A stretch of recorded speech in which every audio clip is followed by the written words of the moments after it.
Promo எல்லாமே பார்த்திருப்பீங்க. ஆக்சுவலா இப்ப பாத்தீங்கன்னா சாண்ட்ரா ஹாஸ்பிட்டல்ல இருக்காங்க. எல்லாருக்குமே ஒரு டவுட் இருந்துச்சு, சபர் எதுக்காக இந்த அளவுக்கு பயங்கரமா கத்துறாரு.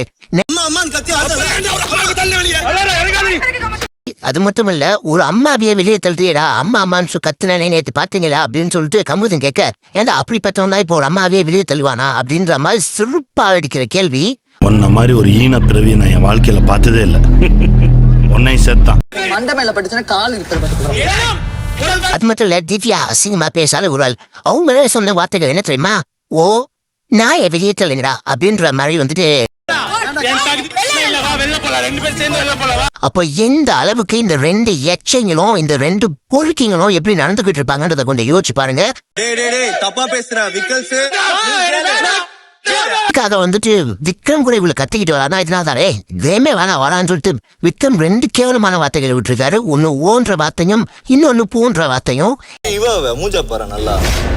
டெஃபினட்டா இது ஒரு மிகப்பெரிய விஷயம். இது ரெட் கார்டு கொடுக்காம கமிஷன் வந்துட்டு நாய்க்குட்டி மாதிரி தடவி கொடுத்தான்னு வச்சுக்கோங்களேன். அதுக்கப்புறமா வந்துட்டு எனக்கு தெரிஞ்சு விஜய் சேதுபதி எல்லாம் ரொம்ப அசிங்கமா திட்ட ஆரம்பிச்சிருவாங்க. டவுட்டே இல்லை. அப்போ என்ன பண்ண போறாரு அப்படின்னு சொல்லி